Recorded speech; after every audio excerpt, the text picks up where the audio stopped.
So ಇವಾಗ ನಾನು as usual ಒಂದು ಕಡೆಯಿಂದ ಬರೋಣ. ಏರಿಸಿಂದ ಪೈಸಸ್ವರೆಗೆ, ಮೇಷರಾಶಿಯಿಂದ ಮೀನರಾಶಿವರೆಗೆ. ಓಕೆ, ಏನು ಬರ್ತಾ ಇದೆ, ಎಕ್ಸ್ಪೆಕ್ಟೇಷನ್ಸ್ ಏನಿದೆ ಅಂತ ಹೇಳಿ ನಾನು ನೋಡ್ತಾ ಇದ್ದೀನಿ. ಸೊ ಇದು ಮೊದಲನೇದಾಗಿ ಏರೀಸ್.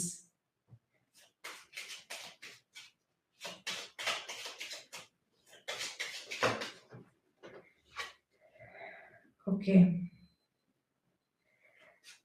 ಏರೀಸ್ ನಿಮ್ಮಿಂದ ಏನು ಎಕ್ಸ್ಪೆಕ್ಟ್ ಮಾಡ್ತಾ ಇದ್ದಾರೆ ಅಂತ ಅಂದರೆ, ಏನಾದರೂ ಒಂದು ಮಾತು ಬಂದಾಗ, ನೀವಿಬ್ರು ಮಾತು ಬಂದರೆ, ಅಥವಾ ಏನಾದರೂ ಒಂದು ವಿಷಯದಲ್ಲಿ ಯಾವಾಗಲೂ ನೀವು ಮೇಲ್ಗೈ ಇರಬೇಕು ಅಂತ ಹೇಳಿ ನೀವು ನೋಡ್ತಾ ಇರ್ತೀರ.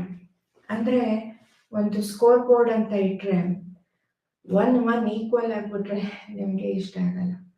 ಅದು ನಿಮ್ಮ ನಂಬರ್ 2